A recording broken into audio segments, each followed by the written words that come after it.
दोस्तों एक बार फिर से हम आपके लिए UPSC NDA first 2025 online form apply process की अपडेट लेके आ चुके हैं। जी हाँ दोस्तों, यहाँ पर इस भर्ती एग्जाम की लास्ट डेट बढ़ा दी गई है। लास्ट डेट की न्यू अपडेट आ चुकी है। अब आप इस भर्ती एग्जाम के लिए एक बार फिर से अपना ऑनलाइन फॉर्म फिल कर सकते हो। इस वीडियो में हम आपको कंप्लीट जानकारी दिखाएंगे कि क्या यहाँ पर ऐसी मिस्टेक है जिसको करने से आपके एप्लीकेशन फॉर्म रिजेक्ट हो सकते हैं। उस गलती करने से आपको बचना होगा। इस वीडियो में हम आपको स्टेप बाय स्टेप रजिस्ट्रेशन से लेकर प्रिंट तक कंप्लीट जानकारी दिखाएंगे कि कैसे आपको ऑनलाइन फॉर्म फिल करना होगा। जी हाँ दोस्तों, इस भर्ती एग्जाम की लास्ट डेट बढ़ा दी गई है। आपके लिए एक और यहाँ पर अंतिम मौका है। जिन कैंडिडेट्स ने आवेदन नहीं किया था या फिर कोई यहाँ पर गलती हो गई थी तो अब उसमें आप चेंज कर सकते हो और अपना फॉर्म फिल कर सकते हो। तो इस वीडियो को एंड तक बिना स्किप किए हुए पूरा देखिएगा। इस वीडियो को पूरा देखने पर ही आपका फॉर्म सक्सेसफुली सबमिट हो पाएगा। तो चलिए दोस्तों, बिना कोई वक्त कमाए शुरू करते हैं UPSC NDA first online form 2025 की पूरी जानकारी। इसके लिए आपको हमारी वेबसाइट IND-सरकारी-नौकरी.in का लिंक नीचे description plus first comment box में मिल जाएगा और हमारे इस पेज पर विजिट करके आप यहां से यूपीएससी एनडीए की कंप्लीट डिटेल चेकआउट कर सकते हो। एनडीए फर्स्ट एग्जाम 2025 के माध्यम से भर्ती होने जा रही है। 406 वैकेंसीज है यहाँ पर डिफेंस सेक्टर के अंतर्गत। इसमें लास्ट डेट बढ़ा दी गई। जो 31 दिसंबर 2024 थी लास्ट डेट, उसको बढ़ाकर अब 1 जनवरी 2025 कर दिया गया है। 1 जनवरी 2025 शाम 6 बजे तक आप अपना ऑनलाइन फॉर्म सबमिट कर सकते हो। एक और मौका यहाँ पर आपके सामने आ चुका है। जी हाँ दोस्तों, टेक्निकल इश्यू के कारण यहाँ पर इसकी लास्ट डेट बढ़ा दी गई है। जिन कैंडिडेट्स के फॉर्म सबमिट नहीं हो रहे थे, फोटो अपलोड नहीं हो रहे थे या डॉक्यूमेंट्स अपलोड नहीं हो रहे थे या फिर फीस कट करने में प्रॉब्लम आ रही थी, उन सभी प्रॉब्लम को देखते हुए यहाँ पर इसकी लास्ट डेट बढ़ा दी गई है। अब आप 1 जनवरी 2025 शाम 6 बजे तक ऑनलाइन फॉर्म सबमिट कर सकते हो। 12वीं पास अप्लाई कर सकते हैं। यहाँ पर 100 रुपये फीस है। SC/ST फीमेल को फीस जमा नहीं करनी होगी। ऑनलाइन आप ऑल इंडिया से अप्लाई कर सकते हो। UPSConline.nic.in पोर्टल से PDF लिंक पर क्लिक करके आप यहाँ से इसकी ऑफिशियल PDF डाउनलोड कर सकते हो, जिसमें आपको हाउ टू अप्लाई का पूरा प्रोसीजर दिया गया है। फोटोग्राफ, सिग्नेचर आपको कैसे और कितने केबी में अपलोड करने होंगे, वैकेंसीज की इंफॉर्मेशन, एलिजिबिलिटी क्राइटेरिया की डिटेल, एग्जाम पैटर्न, सिलेबस, पूरा प्रोसेस आपको नोटिफिकेशन में PDF में ही दे दिया गया है। तो अप्लाई ऑनलाइन करने से पहले आपको नोटिफिकेशन की PDF पूरा पढ़ना अनिवार्य है। इसको पूरा पढ़ने से ही आपके सभी सवाल और डाउट क्लियर होंगे। PDF रीड करने के बाद में आपको अप्लाई ऑनलाइन लिंक पर क्लिक करना होगा। अप्लाई ऑनलाइन लिंक पर आप जैसे ही क्लिक करोगे तो इसका ऑनलाइन का पोर्टल ओपन हो जाएगा। यहाँ पर आप देख सकते हो, अगर आपने पहले से रजिस्ट्रेशन कर रखा है तो लॉगिन के सेक्शन में आपको लॉगिन करना होगा और अपने डैशबोर्ड में से फॉर्म फिल करना होगा। साथ ही साथ यहाँ पर आप देख सकते हो लेटेस्ट अपडेट है, जो यहाँ पर लास्ट डेट की अपडेट है। NDA first CDS first examination की लास्ट डेट बढ़ा दी गई है। यहाँ पर अब 1 जनवरी 2025 शाम 6 बजे तक आप ऑनलाइन फॉर्म फिल कर सकते हो। अगर आपने इस भर्ती पोर्टल पर पहले से रजिस्ट्रेशन नहीं किया हुआ है तो आपको रजिस्ट्रेशन की स्टेप पर क्लिक करना होगा। स्टेप पर आप जैसे ही क्लिक करोगे तो आपके सामने वन टाइम रजिस्ट्रेशन OTR का ये पोर्टल ओपन हो जाएगा। यहाँ पर आकर आपको सबसे पहले अपना नाम एंटर करना है। अपनी 10th की मार्कशीट के अकॉर्डिंग उसे वेरीफाई कर लेना है एक बार फिर से एंटर करके।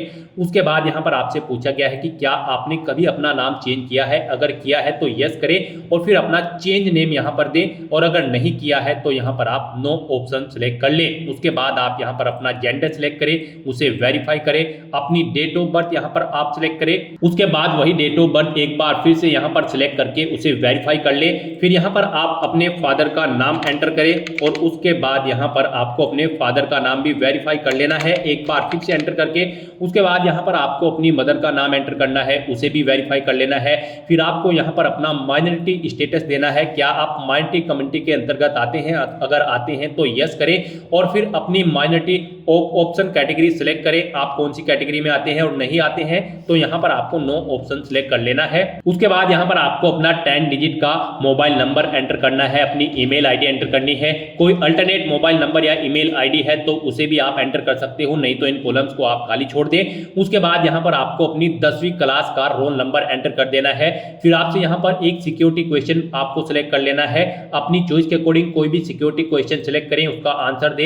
एक और क्वेश्चन आप सिलेक्ट करें यहाँ पर सिक्योरिटी क्वेश्चन 2 सेक्शन में और उसका भी आंसर आप प्रोवाइड करा दें। उसके बाद यहाँ पर आप ये कैप्चा कोड एंटर करें और फिर सबमिट बटन पर क्लिक कर दें। नेक्स्ट आपको आपने पीछे रजिस्ट्रेशन में जो डिटेल्स प्रोवाइड कराई हैं उनका पूरा प्रीव्यू शो कर दिया गया है। आपको सभी डिटेल्स चेकआउट करनी है। कहीं पर कोई मिस्टेक है तो आप अपडेट/चेंज हियर ऑप्शन पर क्लिक करके चेंज कर ले, नहीं है तो आप आई एग्री इस बटन पर क्लिक कर दें। उसके बाद आपके सामने कुछ इस तरह से इंटरफेस ओपन होगा। यहाँ पर आपके रजिस्टर्ड मोबाइल नंबर और ईमेल आईडी पर ओटीपी सबमिट किए गए हैं, वो ओटीपी यहाँ पर आपको एंटर करने हैं और वेरीफाई ओटीपी ऑप्शन पर क्लिक करके अपना मोबाइल नंबर और ईमेल आईडी को वेरीफाई कर लेना है। ओटीपी वेरीफाई करने के बाद आपके रजिस्ट्रेशन का फर्स्ट स्टेप यहाँ पर कंप्लीट हो चुका है। आपको सभी डिटेल्स प्रोवाइड करा दी गई है। आपको इसका एक प्रिंट आउट ले लेना है फ्यूचर यूज के लिए, या फिर इसे नोट डाउन करके रख लेना है। साथ ही साथ आपको एक ओटीआर आईडी प्रोवाइड कराई गई है। ये ओटीआर आईडी और एक पासवर्ड आपको आपकी रजिस्टर्ड मेल आईडी पर भी सबमिट किए गए हैं और ये ओटीआर आईडी आपके रजिस्टर्ड मोबाइल नंबर पर भी सबमिट की गई है। आपको इन्हें केयरफुली नोट डाउन करके रख लेना है फ्यूचर यूज के लिए। इस स्टेप को कंप्लीट करने के बाद आपको दोबारा से यहाँ पर लॉगिन की स्टेप पर क्लिक करना है। उसके बाद आपके सामने यहाँ पर लॉगिन का इंटरफेस ओपन होगा। गाइस, यहाँ पर आप ओटीआर आईडी के थ्रू लॉगिन कर सकते हैं या फिर मोबाइल नंबर के थ्रू या फिर ईमेल आईडी के थ्रू। ईमेल आईडी के थ्रू अगर आप लॉगिन करना चाहते हैं तो यहाँ पर आप अपनी ईमेल आईडी एंटर करें। उसके बाद गेट ओटीपी ऑप्शन पर क्लिक करें। आपकी ईमेल आईडी पर एक ओटीपी आएगा, वो ओटीपी आप यहाँ पर एंटर करें या फिर आप अपना पासवर्ड एंटर करें। जो पासवर्ड आपकी रजिस्टर्ड ईमेल आईडी पर आया है, ये सिक्योरिटी कोड यानी कि वेरिफिकेशन कोड आप यहाँ पर एंटर करें और लॉगिन की स्टेप पर क्लिक करके लॉगिन करें, या फिर आप मोबाइल नंबर के थ्रू यहाँ पर लॉगिन कर सकते हैं। आप अपना मोबाइल नंबर एंटर करें, गेट ओटीपी ऑप्शन पर क्लिक करें, एक ओटीपी आएगा, वो ओटीपी आप यहां पर एंटर करें और या फिर आप अपना पासवर्ड एंटर करके ये वेरिफिकेशन कोड यहां पर एंटर करके लॉगिन कर ले। या फिर अगर आप ओटीआर आईडी के थ्रू लॉगिन करना चाहते हैं तो आपके मोबाइल नंबर या फिर ईमेल आईडी पर जो ओटीआर आईडी आई है वो आईडी यहां पर आप एंटर करें और फिर आप अपना पासवर्ड यहां पर एंटर करें जो आपकी मेल आईडी पर आपका पासवर्ड आया है और उसके बाद ये वेरिफिकेशन कोड यहां पर एंटर करें और लॉगिन की स्टेप पर क्लिक करके लॉगिन कर लें। लॉगिन करने के बाद आपके सामने कुछ इस तरह से इंटरफेस ओपन होगा। यहां पर अगर आप कुछ चेंज करना चाहते हैं अपने रजिस्ट्रेशन में, जैसे कि अपने जेंडर में, तो क्लिक टू चेंज जेंडर इस ऑप्शन पर क्लिक करें और अपना जेंडर चेंज कर ले। और अगर आप अपने माइनॉरिटी स्टेटस में चेंज आउट करना चाहते हैं तो क्लिक टू चेंज ऑप्शन पर क्लिक करके इसमें भी आप चेंज कर सकते हैं। नहीं तो यहां पर अब आपको अपना नया पासवर्ड क्रिएट करना है। यहां पर गाइड अब आपको अपना नया पासवर्ड क्रिएट करना है। इसके लिए आपको गाइडलाइन दी गई है। आपका पासवर्ड कम से कम 8 कैरेक्टर का होना चाहिए और ये अल्फा न्यूमेरिक फॉर्मेट में होना चाहिए। मींस आपके पासवर्ड में कम से कम एक अपर केस कैरेक्टर, एक लोअर केस कैरेक्टर, एक इंटीजर नंबर और एक स्पेशल कैरेक्टर जैसे कि @ या फिर डॉलर होना चाहिए। वही पासवर्ड आपको यहां पर एक बार फिर से एंटर करके कंफर्म कर लेना है। हम आपको पासवर्ड का सैंपल दिखा रहे हैं, इसके अकॉर्डिंग आपको अपना पासवर्ड क्रिएट करना है। तो आपका अपना पासवर्ड कुछ इस फॉर्मेट में रेडी करना है। इसमें आपका एक अपर केस कैरेक्टर, एक लोअर केस कैरेक्टर, एक इंटीजर नंबर और एक स्पेशल कैरेक्टर होना चाहिए और इसकी लेंथ कम से कम 8 कैरेक्टर की होनी चाहिए। तो इस फॉर्मेट में आपको अपना पासवर्ड यहां पर क्रिएट करना है। उसके बाद आपको सबमिट बटन पर क्लिक कर देना है। सबमिट बटन पर क्लिक करने के बाद आप अपने डैशबोर्ड से लॉग आउट करें और फिर अब यहां पर आप इनमें से ईमेल आईडी, मोबाइल नंबर या फिर ओटीआर आईडी के थ्रू अपने डैशबोर्ड में दोबारा से लॉगिन करें। अपने नए पासवर्ड को एंटर करने के बाद यहां पर आप अपनी ओटीआर आईडी एंटर करें, अपना नया पासवर्ड एंटर करें जो आपने चेंज किया है, ये वेरिफिकेशन कोड यहां पर एंटर करें और लॉगिन बटन पर क्लिक करके लॉगिन कर लें। नेक्स्ट आपके सामने कुछ इस तरह से इंटरफेस ओपन होगा। गाइस, यहां पर हम आपको यूपीएससी का ओटीआर वन टाइम रजिस्ट्रेशन करके दिखा रहे हैं। इसे कंप्लीट करने के बाद आप यूपीएससी में निकलने वाली सभी भर्तियों पर अप्लाई करने के लिए एलिजिबल हो जाएंगे। सभी भर्तियों पर अप्लाई करने से पहले आपको ऐसे ही ओटीआर करना पड़ता है, बिना इसके आप यूपीएससी की किसी भी भर्ती के लिए अप्लाई नहीं कर पाओगे। तो यहां पर आने के बाद आपको अपने डैशबोर्ड में अपनी ओटीआर की प्रोफाइल को कंप्लीट करना है। सबसे पहले यहां पर आपको अपनी पर्सनल इंफॉर्मेशन प्रोवाइड करानी है, तो आप यहां पर पर्सनल इंफॉर्मेशन के इस लिंक पर क्लिक करें। उसके बाद आपके सामने कुछ इस तरह से इंटरफेस ओपन होगा। यहां पर आपको आपकी कुछ चीजें ऑटोमेटिकली फिल मिल गई है जो आपने रजिस्ट्रेशन के फर्स्ट स्टेप में प्रोवाइड कराई थी। आपको इस पेज को नीचे स्क्रॉल डाउन करना है और यहां पर सबसे पहले अब आपको अपनी सिटीजनशिप सेलेक्ट कर लेनी है, फिर आपको अपनी मातृभाषा यहां पर सेलेक्ट कर लेनी है। उसके बाद यहां पर आपको अपना मैरिटल स्टेटस सेलेक्ट कर लेना है, आप मैरिड हो या फिर अनमैरिड। प्लेस ऑफ बर्थ आप यहां पर एंटर सेलेक्ट करें, आप इंडिया से है या फिर आउटसाइड ऑफ इंडिया से। उसके बाद यहां पर आप अपना पोस्ट ऑफिस का नाम एंटर करें, सिटी या टाउन या फिर विलेज का नाम एंटर करें, अपना स्टेट यहाँ पर आप सिलेक्ट करें, उसके बाद आप अपना डिस्ट्रिक्ट यहाँ पर सिलेक्ट करें, फिर आप अपना पिन कोड यहाँ पर एंटर कर दें। उसके बाद यहाँ पर आपको अपनी कम्युनिटी सिलेक्ट कर लेनी है, आप जिस भी कम्युनिटी से बिलोंग करते हैं। फिर अगर आप रिजर्व कैटेगरी से बिलोंग करते हो तो आप अपना कास्ट का सर्टिफिकेट नंबर यहाँ पर एंटर करें और फिर डेजिग्नेशन सिलेक्ट करें, किसने आपको आपका कास्ट सर्टिफिकेट प्रोवाइड कराया है, जैसे कि तहसीलदार या फिर मैजिस्ट्रेट या फिर पटवारी या फिर कलेक्टर। आप ऑप्शन सिलेक्ट करें, फिर आप स्टेट सिलेक्ट करें, किस स्टेट का आपके पास यहाँ पर ये कास्ट सर्टिफिकेट है वो यहाँ पर आप सिलेक्ट कर लें।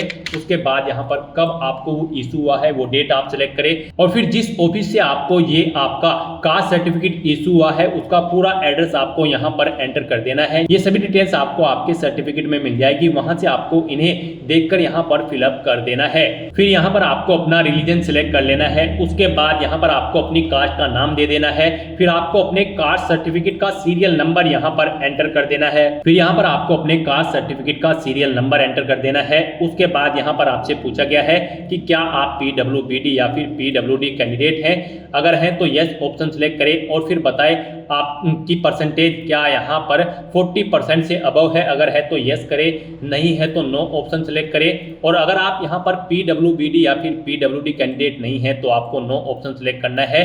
उसके बाद यहाँ पर आपको अपना फोटो आइडेंटिटी कार्ड यहाँ पर सिलेक्ट कर लेना है, कोई भी एक फोटो आइडेंटिटी कार्ड यहाँ पर आपको प्रोवाइड कराना है। आप ऑप्शन सिलेक्ट करें, driving licence, PAN card, passport या फिर वोटर ID। उसके बाद उसका नंबर आप यहाँ पर एंटर कर दें। फिर यहाँ पर आपसे पूछा गया कि क्या आप PH या फिर PWBD कैंडिडेट हैं और यहाँ पर आप UPSC के पहले के किसी एग्जाम में पार्टिसिपेट कर चुके हैं, अगर कर चुके हैं तो यस करें और फिर उसकी डिटेल दें, उस जैसे कि एग्जाम का नेम, उसका ईयर और अपना रोल नंबर आप यहाँ पर प्रोवाइड कराएं। और अगर आपने UPSC के किसी भी एग्जाम में अब से पहले पार्टिसिपेट नहीं किया है तो यहाँ पर आपको नो ऑप्शन सिलेक्ट करना है। उसके बाद यहाँ पर आपसे पूछा गया है कि क्या आप अपनी पर्सनल इंफॉर्मेशन को यहाँ पर अवेलेबल कराना चाहते हैं, तो यहाँ पर आपको यस ऑप्शन सिलेक्ट कर लेना है। उसके बाद यहाँ पर आपको चेकबॉक्स को ओके करना है और सेव के इस बटन पर क्लिक करके अपनी पर्सनल इंफॉर्मेशन को सेव कर देना है। इस तरह से आपकी पर्सनल इंफॉर्मेशन यहाँ पर सेव हो जाएगी। इसके सामने आपको ओके का ग्रीन कलर का टिक मिल जाएगा। अब यहाँ पर आपको अपना एड्रेस इंफॉर्मेशन प्रोवाइड करानी है। एड्रेस इंफॉर्मेशन के इस लिंक पर क्लिक करें, उसके बाद आपके सामने कुछ इस तरह से इंटरफेस ओपन होगा। अब यहाँ पर आप अपना कोरोस्पोंडेंस एड्रेस एंटर करें, उसके बाद आप अपना परमानेंट एड्रेस यहाँ पर एंटर कर दें। और अगर आपका परमानेंट एड्रेस आपके कोरोस्पोंडेंस एड्रेस के अकॉर्डिंग सेम है तो यहाँ पर click here if your permanent postal address is same as correspondence address, आप इस चेकबॉक्स पर ओके कर दें। ऑटोमेटिकली आपका परमानेंट एड्रेस आपके कोरोस्पोंडेंस एड्रेस के अकॉर्डिंग फिल हो जाएगा। उसके बाद आप सेव के इस बटन पर क्लिक करके अपनी एड्रेस की इंफॉर्मेशन को आप सेव कर दें। एड्रेस की इंफॉर्मेशन प्रोवाइड कराने के बाद आपको अपना फोटो और सिग्नेचर अपलोड करने हैं, तो आप फोटो एंड साइन अपलोड इस लिंक पर क्लिक करें। आपके सामने कुछ इस तरह से इंटरफेस शो होगा। यहाँ पर आपको दी गई गाइडलाइंस के अकॉर्डिंग अपना फोटो और सिग्नेचर अपलोड करने हैं। गाइस यहाँ पर आपका फोटोग्राफ JPG फॉर्मेट में होना चाहिए और आपका फोटो का डायमेंशन 550 पिक्सल से 1000 पिक्सल के बीच में होना चाहिए और आपका फोटो यहाँ पर कुछ इस तरह से होना चाहिए। उसके नीचे यहाँ पर आपको अपना नाम एंटर करना है और फिर किस डेट को यहाँ पर क्रिएट हुआ है वो डेट आपको यहाँ पर एंटर कर देनी है। यहाँ पर आपके फोटो का बैकग्राउंड व्हाइट कलर में होना चाहिए और ये 10 दिन से ओल्ड नहीं होना चाहिए। मींस जिस दिन आप फॉर्म भर रहे हैं उससे 10 दिन से ज्यादा पुराना फोटो आपका नहीं होना चाहिए। तो यहाँ पर आपको चूज फाइल बटन पर क्लिक करना है, फाइल को सिलेक्ट कर लेना है और अपना फोटो यहाँ पर आपको अपलोड कर देना है। अपना फोटो सिलेक्ट करने के बाद आपको इस चेकबॉक्स को ओके करना है और फिर आपको सेव बटन पर क्लिक कर देना है। और अगर आपका फोटो यहाँ पर बड़ा या छोटा है, आप उसे रिसाइज करना चाहते हैं तो यहाँ पर आप क्लिक हियर के इस लिंक पर क्लिक करें। यहाँ पर आपको पूरी गाइडलाइन दी गई है कैसे आप अपना फोटो यहाँ पर रिसाइज कर सकते हैं। यहाँ पर आपको अपने कंप्यूटर में MS पेंट ओपन कर लेना है, उसमें अपना फोटो इंपोर्ट कर लेना है और इन इंस्ट्रक्शंस को फॉलो करते हुए आपको अपना फोटो यहाँ पर रिसाइज कर लेना है। आप अपना फोटो इन इंस्ट्रक्शंस को फॉलो करते हुए रिसाइज कर सकते हैं, उसे बड़ा या छोटा आप कर सकते हैं। अपना फोटो इस तरह से अपलोड करने के बाद अब आपको सिग्नेचर की स्टेप पर क्लिक करना है और अपने सिग्नेचर भी आपको यहाँ पर गाइडलाइन के अकॉर्डिंग ही अपलोड करने हैं। आपके सिग्नेचर भी JPG फॉर्मेट में होने चाहिए। डायमेंशन इनकी 350 पिक्सल से 550 पिक्सल के बीच में होनी चाहिए और इनका साइज 20 से 300 KB के बीच में होना चाहिए। तो यहाँ पर अब आपको अपने सिग्नेचर अपलोड करने हैं। इसके लिए भी आपको चूज फाइल बटन पर क्लिक करना है, फाइल को सिलेक्ट कर लेना है और अपने सिग्नेचर्स को यहाँ पर आपको अपलोड कर देना है। सिग्नेचर की फाइल सिलेक्ट करने के बाद आपको इस चेकबॉक्स को ओके करना है और सेव के इस बटन पर क्लिक करके अपने सिग्नेचर को भी अपलोड कर देना है। अपने फोटो और सिग्नेचर अपलोड करने के बाद अब आपको एजुकेशनल इंफॉर्मेशन इस लिंक पर क्लिक करना है और यहाँ पर अपनी एजुकेशनल क्वालिफिकेशन की डिटेल प्रोवाइड करानी है। यहाँ पर सबसे पहले आपको अपनी 10वीं क्लास की डिटेल प्रोवाइड करानी है। तो यहाँ पर आपको सबसे पहले अपनी 10वीं क्लास की डिटेल प्रोवाइड करानी है। यहाँ पर आप अपनी क्लास या डिवीजन बताएं या फिर ग्रेड जो भी आपने 10वीं क्लास में ऑब्टेन की है। जैसे कि अगर आपने फर्स्ट डिवीजन ऑब्टेन की है तो यहाँ पर फर्स्ट एंटर करें। उसके बाद आपने कितने % मार्क्स ऑब्टेन किए हैं वो यहाँ पर आप एंटर करें। सीजीपीए में स्कोर है तो यहाँ पर आप अपना सीजीपीए दें, कितने में से कितने आपका सीजीपीए है। उसके बाद पासिंग ऑफ ईयर आप प्रोवाइड कराएं, कब आपने अपना 10वीं का एग्जाम पास आउट किया है, कौन कौन से सब्जेक्ट थे यहाँ पर आप एंटर करें। यहाँ पर आपको अपने सभी सब्जेक्ट के नाम एंटर कर देने हैं बिना कोई स्पेशल कैरेक्टर यूज किए हुए, जैसे कि कोमा वगैरह आपको यहाँ पर नहीं लगाना है। और अपने सभी सब्जेक्ट्स का नाम यहाँ पर आपको स्पेस देकर एंटर कर देना है। उसके बाद यहाँ पर आपको स्कूल का नाम देना है जिससे आपने अपनी 10वीं क्लास पास आउट की है। फिर बोर्ड या यूनिवर्सिटी का नाम देना है जिससे आपने अपनी 10वीं क्लास पास आउट की है। उसके बाद आपको सेव के इस बटन पर क्लिक करके अपनी ये सभी डिटेल सेव कर देनी है। 10th क्लास की डिटेल प्रोवाइड कराने के बाद आपको अपनी 12th क्लास की डिटेल यहाँ पर प्रोवाइड करानी है। तो यहाँ पर आप अपनी 12th आपने अगर कंप्लीट कर ली है तो कंप्लीटेड ऑप्शन सेलेक्ट करें और फिर उसकी डिटेल दें। और अगर आप यहाँ पर अपियर्ड है तो यहाँ पर आप अपियरिंग ऑप्शन सेलेक्ट करें। उसके बाद यहाँ पर कोई डिटेल आपको प्रोवाइड नहीं करानी है। तो यहाँ पर अगर आप अपनी 12th कंप्लीट कर चुके हैं तो आपको कंप्लीटेड ऑप्शन सेलेक्ट करना है और अपनी 12th की डिटेल को यहाँ पर प्रोवाइड कराना है। यहाँ पर भी आपको सबसे पहले क्लास या डिवीजन बतानी है जो आपने 12th क्लास में ऑब्टेन की है, कितने % मार्क्स आपने ऑब्टेन किए हैं वो भी आपको एंटर करना है। सीजीपीए में अगर स्कोर है तो कितने में से कितने सीजीपीए आपने ऑब्टेन किया है वो यहाँ पर आप एंटर कर दे।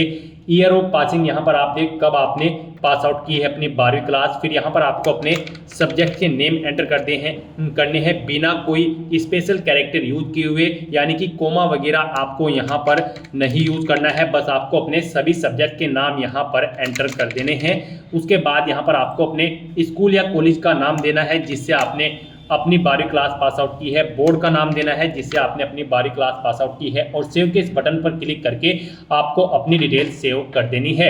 यहाँ पर गाइज हम आपको यूपीएससी एनडीए फर्स्ट के एग्जाम के लिए अप्लाई करके दिखा रहे हैं। तो आपका 12वीं क्लास पास आउट होना जरूरी है या फिर अपियर कैंडिडेट्स भी अप्लाई कर सकते हैं। यहाँ पर अगर आप आर्मी विंग के लिए अप्लाई करने जा रहे हो तो आपका 12वीं क्लास पास आउट होना जरूरी है किन्हीं भी सब्जेक्ट के साथ। और अगर आप एयरफोर्स और नवल विंग्स या फिर नेशनल डिफेंस एकेडमी के लिए अप्लाई करने जा रहे हो तो यहाँ पर आपके पास 12वीं में फिजिक्स, केमिस्ट्री और मैथमेटिक्स होना नेसेसरी है। तो यहाँ पर आपको अपने सब्जेक्ट्स को केयरफुली फिलअप करना है। गाइस यहाँ पर आप अपनी 12वीं की डिटेल सेव कर दें। अपनी 12th क्लास की डिटेल सेव करने के बाद अगर आपने ग्रेजुएशन या फिर पोस्ट ग्रेजुएशन कर रखी है तो आप उसकी डिटेल भी प्रोवाइड करा सकते हैं। यहाँ पर ये यूपीएससी का ओटीआर है, वन टाइम रजिस्ट्रेशन। तो यहाँ पर आपकी जितनी भी मैक्सिमम क्वालिफिकेशन है वो यहाँ पर आप एंटर कर दें, क्योंकि इस भर्ती के बाद आगे भी अगर यूपीएससी की कोई भर्ती निकलती है और उसमें कोई और क्वालिफिकेशन रिक्वायर्ड है तो फिर आपको उसकी जरूरत नहीं पड़ेगी एंटर करने की। तो यहाँ पर आपकी जो भी मैक्सिमम क्वालिफिकेशन है आप उसकी डिटेल प्रोवाइड कराएं, क्योंकि यहाँ पर ओटीआर आपका एक बार होता है यूपीएससी का। तो आपको यहाँ पर अपनी सभी क्वालिफिकेशन की डिटेल प्रोवाइड करा देनी है। जैसे कि अगर आपने ग्रेजुएशन कंप्लीट कर ली है तो आप कंप्लीटेड ऑप्शन सेलेक्ट करें या फिर अपियर हो तो अपियर ऑप्शन सेलेक्ट करें। अगर आपने यहाँ पर अपनी ग्रेजुएशन कंप्लीट कर ली है तो उसकी डिटेल भी आपको सेम ऐसे ही प्रोवाइड करानी है। यहाँ पर आपको सबसे पहले बताना है आपने अपनी ग्रेजुएशन किस फील्ड में की है, यानी कि स्ट्रीम में की है, मेडिकल, इंजीनियरिंग या फिर साइंस में। आप ऑप्शन सेलेक्ट करें। अपनी ग्रेजुएशन की स्ट्रीम सेलेक्ट करने के बाद यहाँ पर आपको अपनी डिग्री सेलेक्ट करनी है, आपने किस में अपनी डिग्री यहाँ पर कंप्लीट की है। उसके बाद यहाँ पर आपको अपनी डिग्री की डिवीजन बतानी है या फिर क्लास बतानी है। आपने फर्स्ट क्लास में ऑब्टेन की है या फिर सेकंड में या फिर थर्ड में, कितने % मार्क्स आपने ऑब्टेन किए किए हैं वो एंटर करें, CGPA में अगर स्कोर है तो वो आप एंटर कर दें, कब आपने पास आउट की है वो यहाँ पर आप एंटर करें, फिर सब्जेक्ट कौन कौन से थे वो यहाँ पर आप एंटर कर दें बिना कोई स्पेशल कैरेक्टर यूज किए हुए। उसके बाद यहाँ पर आपसे पूछा गया है आपके स्कूल का नाम, किससे आपने अपनी डिग्री कंप्लीट की है, फिर बोर्ड या यूनिवर्सिटी का नाम यहाँ पर आप सिलेक्ट करें। उसके बाद यहाँ पर आपको अपने ग्रेजुएशन सर्टिफिकेट का नंबर एंटर कर देना है। उसके बाद कब आपको वो इशू हुआ है आपका सर्टिफिकेट, वो डेट आपको सिलेक्ट कर लेनी है। आपको डेजिग्नेशन बतानी है इशूइंग अथॉरिटी की जिसने आपको ये सर्टिफिकेट इशू किया है। उसके बाद आपको फुल एड्रेस यहाँ पर उस अथॉरिटी का एंटर कर देना है। फिर यहाँ पर आपको पूछा गया है कि क्या आपने बेसिक एजुकेशनल क्वालिफिकेशन या फिर हायर क्वालिफिकेशन ऑब्टेन की है फॉरेन इंस्टीट्यूट से, अगर की है तो यस करें और फिर उसकी डिटेल दे, नहीं की है तो आप नो ऑप्शन सेलेक्ट कर लें। उसके बाद यहाँ पर आपको सेव के इस बटन पर क्लिक करके अपनी डिटेल्स को सेव कर देना है। इस तरह से अपनी ग्रेजुएशन की डिटेल सेव करने के बाद अगर आपने पोस्ट ग्रेजुएशन कर रखी है तो आप पोस्ट ग्रेजुएशन की टैब पर क्लिक करें और सेम ऐसे ही अपनी पोस्ट ग्रेजुएशन की डिटेल प्रोवाइड करा दें। तो यहाँ पर आपने जो भी मैक्सिमम क्वालिफिकेशन कर रखी है तो उसकी डिटेल आप प्रोवाइड करा दें और उन्हें सेव करने के बाद आपको फिर डॉक्यूमेंट्स अपलोड इस लिंक पर क्लिक करना है। नेक्स्ट यहाँ पर आपको अपने कुछ डॉक्यूमेंट्स अपलोड करने हैं। यहाँ पर आपको अपनी 10वीं की मार्कशीट और यहाँ पर 12वीं की मार्कशीट और फोटो आईडी प्रूफ आपको अपलोड करना है। और अगर आप यहाँ पर SC ST OBC कैंडिडेट हैं तो यहाँ पर आपको अपना कास्ट सर्टिफिकेट भी अपलोड करना है। फिर यहाँ पर अगर आप एज में रिलेक्शन चाहते हैं तो अपने एज रिलेक्शन का क्लेम सर्टिफिकेट अपलोड कर दें। हिल एरिया से अगर आप बिलोंग करते हो तो हिलिंग सर्टिफिकेट आपको अपलोड करना होगा। अगर आप अरुणाचल प्रदेश, मणिपुर, मेघालय, मिजोरम या फिर नागालैंड या फिर सिक्किम से हैं और अगर आपने पोस्ट ग्रेजुएशन से ऊपर भी यहाँ पर कोई हायर क्वालिफिकेशन कर रखी है तो उसके डॉक्यूमेंट सर्टिफिकेट आपको अपलोड करने हैं। अचीवमेंट अगर आपके पास है किसी फील्ड में या फिर अवार्ड आपने जीता है तो उसके डॉक्यूमेंट भी आप अपलोड कर सकते हैं। यहाँ पर जिनके ऊपर रेड कलर का स्टार बना हुआ है वो डॉक्यूमेंट आपको यहाँ पर जरूर अपलोड करने हैं। आपका डॉक्यूमेंट्स यहाँ पर PDF फॉर्मेट में होने चाहिए और उनका मैक्सिमम साइज 1 MB रखा गया है। आपको चूज फाइल बटन पर क्लिक करना है, फाइल को सिलेक्ट कर लेना है और 1 बाय 1 करके अपने इन सभी डॉक्यूमेंट्स को आपको अपलोड कर देना है। अपने इन सभी डॉक्यूमेंट्स को सक्सेसफुली अपलोड करने के बाद आपको पेरेंटल इंफॉर्मेशन इस लिंक पर क्लिक कर देना है। उसके बाद आपके सामने कुछ इस तरह से इंटरफेस ओपन होगा। अब यहाँ पर आपको अपने गार्जियंस, अपने फादर और मदर की इंफॉर्मेशन प्रोवाइड करानी है। सबसे पहले आपको अपनी फादर की इंफॉर्मेशन प्रोवाइड करानी है। उनकी नेशनलिटी आप सिलेक्ट करें, फिर उनका प्रोफेशन आप यहाँ पर सिलेक्ट कर लें। उसके बाद यहाँ पर आपको उनका एड्रेस एंटर करना है।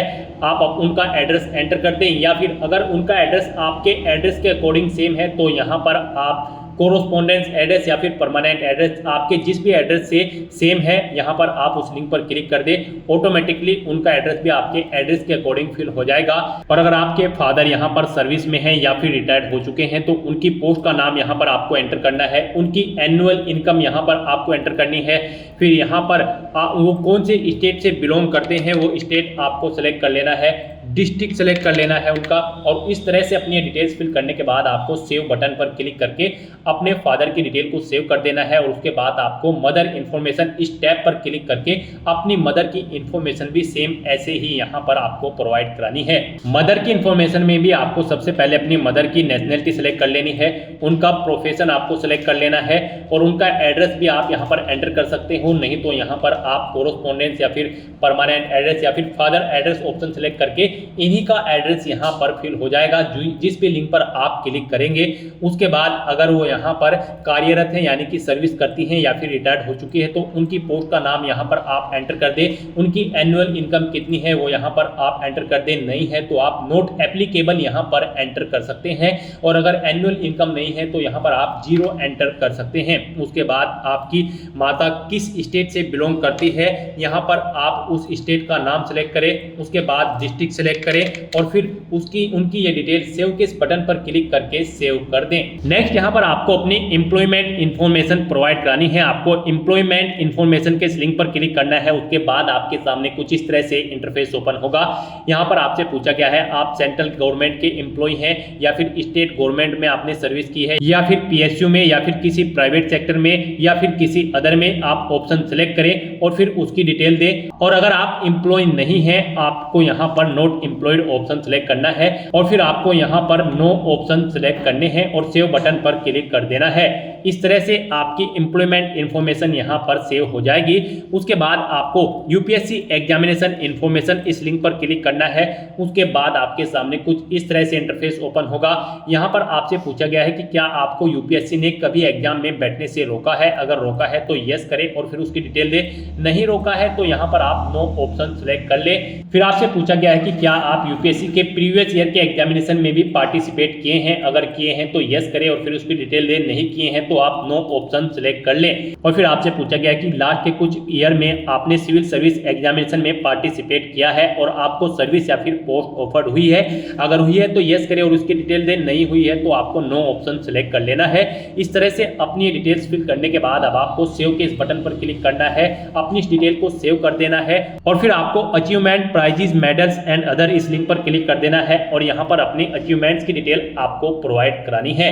यहाँ पर अगर आपने यूनिवर्सिटी या फिर स्टेट या फिर नेशनल लेवल पर किसी गेम में पार्टिसिपेट किया है और आपको कोई प्राइज या फिर मेडल या फिर स्कॉलरशिप मिली है तो यहाँ पर आप उसकी डिटेल दे सकते हैं। स्पोर्ट में अगर आपके पास एनसीसी या फिर अदर है तो आप यहाँ पर उसकी डिटेल दें और अगर आपने किसी कोई पोजीशन डिस्ट्रिक्शन लीडरशिप हासिल की है स्कूल या कॉलेज में, उसकी डिटेल प्रोवाइड करा दें। कोई अदर एक्स्ट्रा करिकुलम एक्टिविटीज आपने की है तो उसकी डिटेल प्रोवाइड करा सकते हैं। तो इस तरह से यहाँ पर आपको अपने इन अचीवमेंट्स की, प्राइजेस की, मेडल्स की डिटेल यहाँ पर प्रोवाइड करानी है। अगर आपने अचीवमेंट्स यहाँ पर ऑब्टेन किए हैं, नहीं किए हैं तो आप इनको खाली छोड़ सकते हैं। फिर यहाँ पर आपसे पूछा गया है कि क्या आपके पास यहाँ पर 5 एकड़्स एग्रीकल्चर लैंड है और यहाँ पर आपका रेजिडेंशियल फ्लैट 1000 स्क्वायर मीटर से ज्यादा है या फिर रेजिडेंशियल प्लॉट आपका 100 स्क्वायर यार्ड से अबव है या फिर आपका रेजिडेंशियल प्लॉट यहाँ पर 200 स्क्वायर यार्ड या फिर उससे अबव है।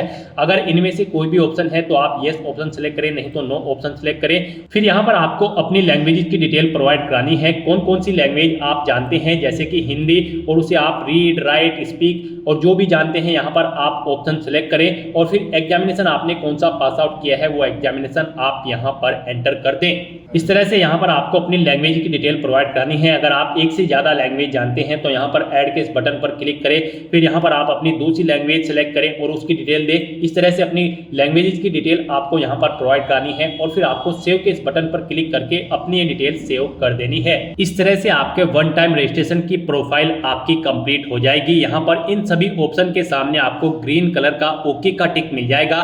तो यहाँ पर आपकी ओटीआर की प्रोफाइल कंप्लीट हो चुकी है। गाइस, यहाँ पर ओटीआर कंप्लीट करने के बाद आपको यूपीएससी की भर्तियों के लिए अप्लाई करना है। उसके लिए आपको लेटेस्ट नोटिफिकेशन की स्टेप पर क्लिक करना है। फिर यहाँ पर करंट में जो भी यूपीएससी की भर्तियां चल रही होंगी उसकी लिस्ट यहाँ पर आपको दे दी जाएगी। फिलहाल यहाँ पर एनडीए फर्स्ट और सीडीएस फर्स्ट की भर्ती चल रही है, तो यहाँ पर हम आपको एनडीए फर्स्ट की इस भर्ती के लिए अप्लाई करके दिखाएंगे। एनडीए फर्स्ट 2025 एग्जामिनेशन के लिए अप्लाई करके दिखाएंगे। यहाँ पर आने के बाद आपका रजिस्ट्रेशन तो कंप्लीट, आपका ओटीआर पहले ही कंप्लीट हो चुका है। उसमें अगर आप एडिट करना चाहते हैं या फिर उसे आप अपडेट करना चाहते हैं तो आप update edit OTR one time registration profile इस लिंक पर क्लिक करके एडिट कर सकते हैं। नहीं तो यहाँ पर अब आपको एनडीए फर्स्ट के लिए अप्लाई करना है। उसके लिए आपको क्लिक हियर फॉर पार्ट 1 भाग 1 के लिए यहाँ क्लिक करें, इस लिंक पर क्लिक कर दें। उसके बाद आपके सामने कुछ इस तरह से इंटरफेस ओपन होगा। आपको कुछ इंस्ट्रक्शंस आपको यहाँ पर प्रोवाइड कराए जाएंगे। आपको इन्हें रीड आउट कर लेना है, पेज को नीचे स्क्रॉल डाउन करना है और यहाँ पर आपको यस के इस ऑप्शन पर क्लिक करके ओके करना है। उसके बाद आपके सामने यहाँ पर कुछ इस तरह से इंटरफेस ओपन होगा। यहाँ पर आपकी सभी डिटेल्स आपके ओटीआर से फिल कर दी गई है। यहाँ पर आप व्यू/प्रिंट द प्रोफाइल समरी इस लिंक पर क्लिक करके अपनी प्रोफाइल समरी का प्रिंट आउट आप ले सकते हो फ्यूचर यूज के लिए। और आपको आई हरबी डिक्लेयर इस चेकबॉक्स को ओके करना है और फिर आपको आई एग्री इस ऑप्शन पर क्लिक कर देना है। यहाँ पर आप पार्ट 1 के लिए अप्लाई कर चुके हो। अब आपको क्लिक हियर फॉर पार्ट 2 भाग 2 के लिए यहाँ पर क्लिक करना है।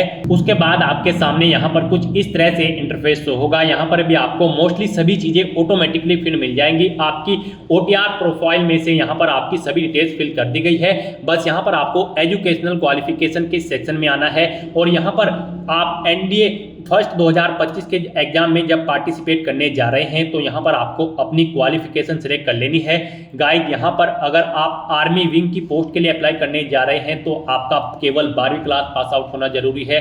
और अगर आप एयरफोर्स, नवल विंग्स और national defence academy NDA 10+2 cadet entry scheme के लिए अप्लाई करने जा रहे हो इंडियन नेवल एकेडमी के, तो यहाँ पर आपका 12वीं क्लास फिजिक्स, केमिस्ट्री और मैथ के साथ पास आउट होना जरूरी है। तो यहाँ पर आप इनके अकॉर्डिंग अपनी क्वालिफिकेशन सिलेक्ट कर लें और फिर यहाँ पर आप अपना फोन नंबर एंटर कर सकते हैं। नहीं करना चाहते हैं तो इस कॉलम को आप खाली छोड़ दें और फिर आप कंटिन्यू / आगे बढ़ें इस ऑप्शन पर क्लिक कर दें। नेक्स्ट आपके सामने कुछ इस तरह से इंटरफेस ओपन होगा। अब यहाँ पर आपको NDA और NA एग्जामिनेशन में प्रेफरेंस सिलेक्ट करनी है। यहाँ पर आप जिसे भी प्रेफरेंस देना चाहते हैं उसके सामने आपको 1 एंटर करना होगा। अगर आप आर्मी या फिर नेवी, जैसे कि आप नेवी नौसेना को यहाँ पर फर्स्ट प्रेफरेंस देना चाहते हैं तो उसके सामने आप 1 एंटर कर दें। आर्मी के एग्जाम को आप सेकंड प्रेफरेंस देना चाहते हैं तो इसके सामने आप सेकंड एंटर कर दें। वायुसेना को आप 4th देना चाहते हैं तो 4 एंटर कर दें और नवल एकेडमी को आप 3rd देना चाहते हैं तो यहाँ पर आप 3rd एंटर कर दें। इस तरह से आपको अपनी प्रेफरेंस यहाँ पर एंटर कर देनी है। आप जिसे भी यहाँ पर प्रेफरेंस देना चाहते हैं उसके सामने आप 1 2 3 4 करके अपनी प्रेफरेंस सेट कर सकते हैं एग्जाम्स की। उसके बाद यहाँ पर आपसे पूछा गया है कि क्या आप कभी वायुसेना की परीक्षा CPSS में या फिर PFT पायल एप्टीट्यूड बैटरी टेस्ट में असफल रहे हैं। अगर रहे हैं तो यस करें और नहीं रहे हैं तो यहाँ पर आपको नो ऑप्शन सेलेक्ट कर लेना है। उसके बाद यहाँ पर आपसे पूछा गया है कि क्या आप वायुसेना के GD ग्राउंड ड्यूटी ऑफिसर के लिए विचार किया जाना पसंद करेंगे। अगर करेंगे तो यस करें, नहीं तो नो ऑप्शन सेलेक्ट करें। फिर आपसे पूछा गया है कि क्या आप सैनिक मिलिट्री स्कूल के विद्यार्थी हैं। अगर हैं तो यस करें, नहीं है तो नो ऑप्शन सेलेक्ट करें। फिर आपसे पूछा गया है क्या आप JCO, NCO अन्य रैंक के अधिकारियों के वार्ड हैं और सैनिक मिलिट्री स्कूल के विद्यार्थी हैं। अगर हैं तो यस करें, नहीं है तो नो ऑप्शन सेलेक्ट करें। इन सभी डिटेल्स को फिल करने के बाद आपको कंटिन्यू / आगे बढ़े इस ऑप्शन पर क्लिक कर देना है। कंटिन्यू के ऑप्शन पर क्लिक करने के बाद आपके सामने आपके एप्लीकेशन फॉर्म का पूरा प्रीव्यू शो कर दिया जाएगा। आपको सभी डिटेल्स केयरफुली चेकआउट करनी है। अगर आप अपडेट करना चाहते हैं तो यहाँ पर अपडेट / सुधार के बटन पर क्लिक करके अपडेट कर लें, कहीं पर कोई मिस्टेक है। नहीं तो यहाँ पर अब आपको ये कैप्चा कोड एंटर करना है और फिर आई एग्री / मैं सहमत हूँ इस ऑप्शन पर क्लिक कर देना है। नेक्स्ट आपके सामने कुछ इस तरह से इंटरफेस ओपन होगा। आप यहाँ पर भाग सेकंड के लिए भी अपनी पंजीकरण प्रक्रिया कंप्लीट कर चुके हो। यहाँ पर आपका एप्लीकेशन फॉर्म सक्सेसफुली सबमिट हो चुका है NDA फर्स्ट और NA फर्स्ट 2025 के लिए। यहाँ पर अब आपको प्रिंट स्लिप ऑप्शन पर क्लिक करके अपने एप्लीकेशन फॉर्म की स्लिप का एक हार्ड कॉपी प्रिंट आउट ले लेना है फ्यूचर यूज के लिए, फ्यूचर रेफरेंस के लिए। और अब यहाँ पर आपको लेटेस्ट नोटिफिकेशन इस ऑप्शन पर क्लिक करना है। उसके बाद यहाँ पर अपने डैशबोर्ड में आने के बाद आपको centre selection and agreeing to declaration इस लिंक पर क्लिक करना है। उसके बाद आपके सामने कुछ इस तरह से इंटरफेस ओपन होगा। यहाँ पर आपको अपना एग्जामिनेशन सेंटर सिलेक्ट कर लेना है। आप अपनी चॉइस के अकॉर्डिंग कोई भी एग्जामिनेशन सेंटर सिलेक्ट करें और फिर यहाँ पर घोषणा पत्र में इन सभी डिटेल्स को रीड करें और फिर आप I have read the declaration and agree इस ऑप्शन पर क्लिक कर दें। उसके बाद आपके सामने कुछ इस तरह से इंटरफेस ओपन होगा और यहाँ पर आने के बाद आपको for application status of national defence academy and naval academy examination first 2025 इस लिंक पर क्लिक कर देना है। यहाँ पर आपको शो कर दिया गया है आपका NDA और NA फर्स्ट एग्जामिनेशन 2025 का एप्लीकेशन फॉर्म सक्सेसफुली कंप्लीट हो चुका है। आपको यहाँ पर पार्ट 1 के नीचे भी स्टेटस कंप्लीट मिल जाएगा, पार्ट 2 के नीचे भी स्टेटस कंप्लीट मिल जाएगा और पार्ट 3 एप्लीकेशन फॉर्म सबमिशन भी आपको यहाँ पर कंप्लीट मिल जाएगा। आपके एप्लीकेशन फॉर्म का स्टेटस आपको यहाँ पर कंप्लीटेड शो कर दिया गया है। आप यहाँ पर व्यू / प्रिंट के नीचे क्लिक हियर के लिंक पर क्लिक करके अपने एप्लीकेशन फॉर्म का हार्ड कॉपी प्रिंट आउट ले सकते हो फ्यूचर यूज के लिए, फ्यूचर रेफरेंस के लिए। जैसे ही आप इस लिंक पर क्लिक करेंगे आपके सामने कुछ इस तरह से इंटरफेस ओपन होगा। आप प्रिंट के इस बटन पर क्लिक करें, अपने एप्लीकेशन फॉर्म का एक हार्ड कॉपी प्रिंट आउट ले लें। तो दोस्तों ऐसे आप अपने UPSC NDA फर्स्ट और NA फर्स्ट एग्जामिनेशन 2025 के फॉर्म अप्लाई कर सकते हो बिना कोई मिस्टेक किए हुए। आज की इस वीडियो में बस इतना ही। आई होप ये वीडियो आपको पसंद आई होगी। अगर पसंद आई हो तो इसे लाइक और शेयर करें। चैनल पर नए हो तो इसे सब्सक्राइब कर लें। Thanks for watching.